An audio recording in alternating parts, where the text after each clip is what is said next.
Há uma patologia que pode danificar seus dentes sem você perceber, o bruxismo. Vamos agora falar com um especialista sobre esse assunto para conhecê-lo melhor. Doutor, o que é bruxismo? Bruxismo é uma desordem funcional que se caracteriza pelo ranger ou apertar dos dentes durante o dia ou à noite, mais comum na hora do sono, sem que a pessoa perceba.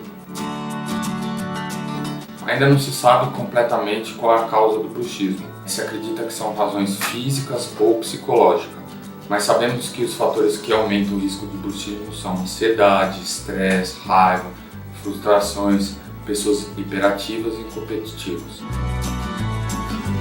Alguns pacientes apresentam dor de cabeça, dor musculares, dor na maxila, na mandíbula, também alguns dentes fraturados, lascados, com superfície de esmalte desgastadas, aumento na sensibilidade dentária com frio ou gelado, e em alguns casos mais severos, as pessoas podem acordar até com o próprio barulho do ranger. O principal objetivo do tratamento é identificar a causa, reduzir a dor e evitar os danos permanentes aos dentes.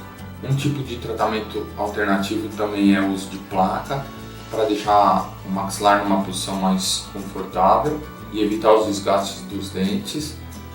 Recentemente também se descobriu que o Botox pode ser usado para o tratamento de bruxismo, onde é colocado 3 gotas no músculo inferior e 3 gotas nos superiores, e que durante 6 a 8 meses a pessoa para de ter o estímulo de ranger.